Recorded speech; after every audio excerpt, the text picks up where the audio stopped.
Welcome back to our program. I'm your host, Wu Ruiguo. We will continue with this very special series on U.S.-Taiwan and cross-strait relations with four important distinguished guests from both the United States and Taiwan. I'm going to start off this segment with the issue that everybody is concerned about is the so-called the Economic Cooperation Framework Agreement proposed by our government to be signed with Beijing, maybe hopefully sometime this year in 2010. Bi-khim, many people view this year, the year 2010 in cross-strait relations, as the year of the ECFA. As I said, earlier, this may be the year that government would like to sign this, historic, economic pact with Beijing. What is the opposition Democratic Progressive Party's position on the issue of ECFA?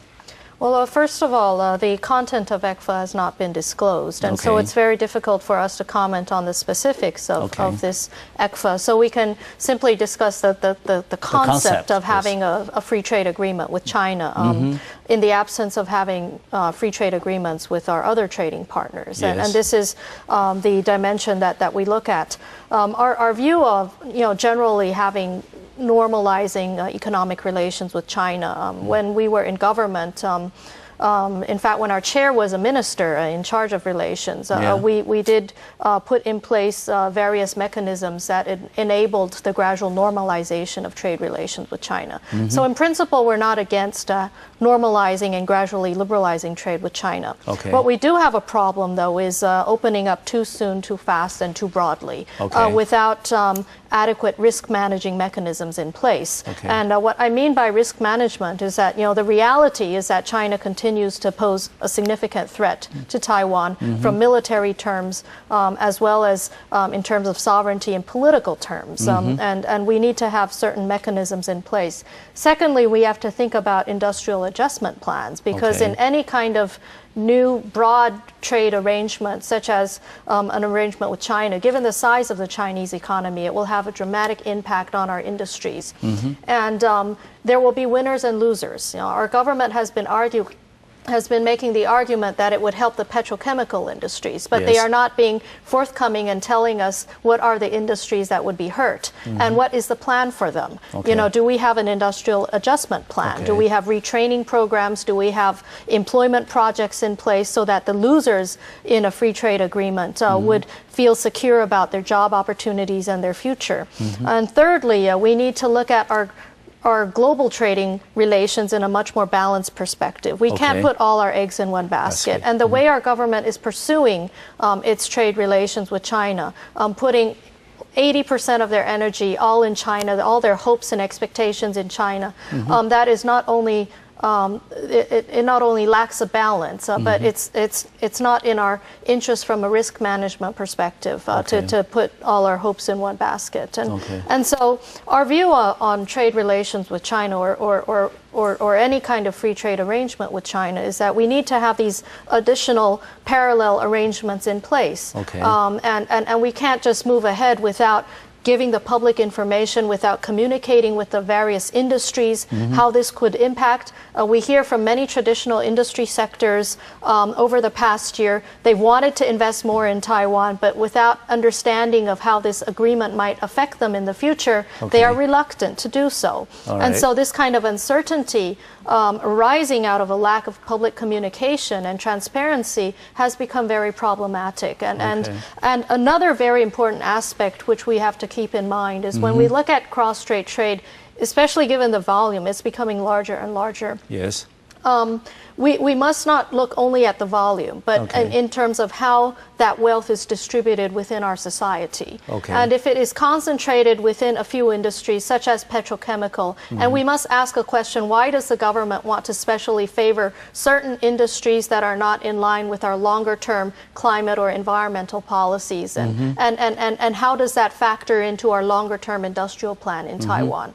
And so there are many questions regarding that. And what we've seen over the last year, the rise of unemployment and growing income divisions within Taiwan. Indeed, some people are benefiting from trade with China, mainly the larger multinationals, but what about the small, medium-sized industries? What about our white-collar workers or blue-collar workers, and what's the impact? There's very little public discussion on this, and that's But to be fair, problem. though, I mean, Bi-khim, Taiwan is in fear of being marginalized economically in East Asia.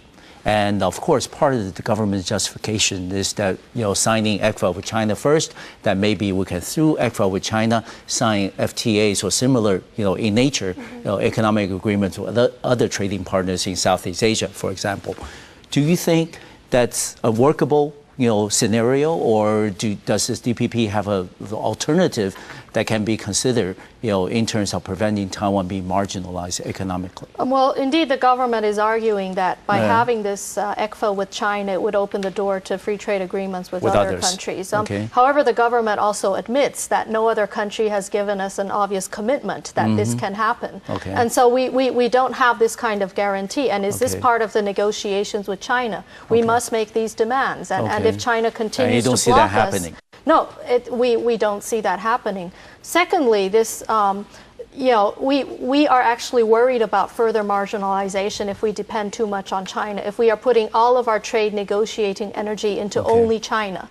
We have to have a more balanced outlook. And Taiwan is still one of the largest investors in Southeast Asia. Yes. We are the largest in Vietnam. We are third, fourth place in Thailand and Malaysia. We have a strong presence there. And that is in part because over the past years, through President Lee's term, the DPP's term, we've been telling people that it is too risky to put all of your investments in China. You must pursue at least the China +1, +2 strategy, and that's the way to go, to have a more balanced, a global perspective instead of going to the world through China. That is simply too risky. Okay, I don't suppose, Deputy Minister Chao, that you agree with everything that Bi-khim just said, but what's your response to what the opposition is, thinking about the ECFA?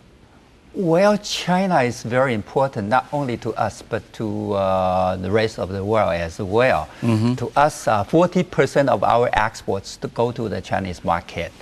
So in itself, we need to sign a free trade agreement, a sort of a free trade agreement with that part of the world, because otherwise, since a few days ago, the ASEAN +1 has already taken into effect.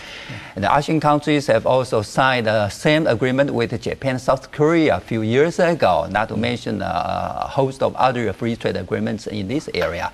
So we are paying, after this ASEAN +1 takes into effect, we are paying 6 to 15% of tariffs. Those, for those products are made in Southeast Asia countries, they don't need to pay that extra tariffs. So that would render our product goods in a less competitive position. So we need to, first, the thing I need to say is that this is something we must do, we have to do. We are already marginalized.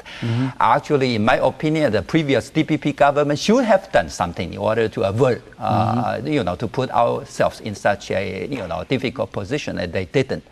Secondly, it's not our policy to put all the eggs in one basket. China is important to us, but it's not the only thing to us. It's not the only market. We need to understand that China is an obstacle to our internationalization. We need to internationalize, but there's obstacle there, China. We need to get it moved.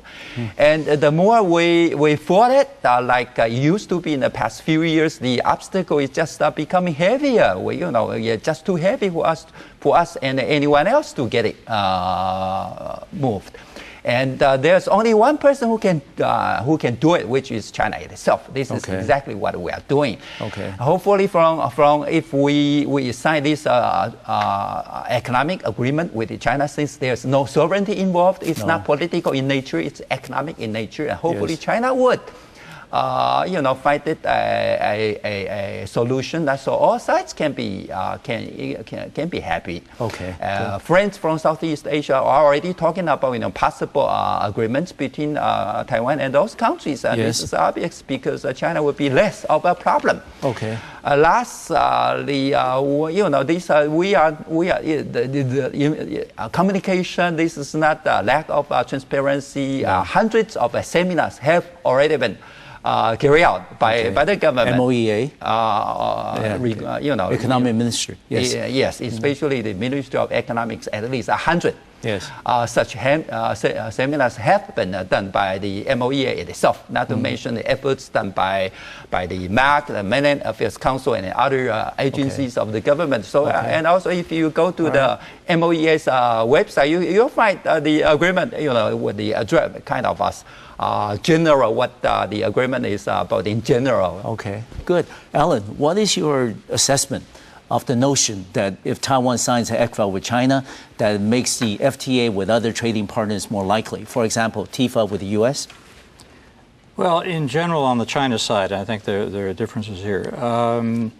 One has to hope that indeed it will make things more flexible. If you look back at the December 31, 2008 speech by President Hu Jintao of the PRC, he had a very convoluted formulation about how if relations improve, economic relations improve across the strait, then there would be a way of making sure that the two economies interact better with Southeast Asia. I don't know what that meant, frankly. Okay. No. I would say one thing about this, though. Whatever the PRC meant about it then, whatever it may be thinking now, I think there's a very high expectation in Taiwan that things, assuming ECFA goes ahead, which I think it will, that there will be a more relaxed attitude by the PRC toward striking other agreements in the region. And if there isn't, I think that's going to be a problem. Yes. I think that, after all, a large part of the PRC objective is to win hearts and minds here, and I think it will have the opposite effect if they somehow don't adjust to this reality. Yes. On the United States, I don't think this is particularly related to what's happening in cross-strait. I mean, I think the upgrading of the TIFA that already exists is something the U.S. would like to do, but as you know, it has been related in the past anyway to other specific issues such as beef. Yes. I can't begin to say what the impact would be. I know you want to get into beef, but I can't. One has to face the fact that there could be an impact of what's happening here on beef on future TIFA negotiations. I don't know, but I'm looking at what the USTR and Agriculture Department are saying. And Steve, we're going to come back to you with a beef question. We're going to take another short break on Taiwan Outlook. I'll see you in 3 minutes.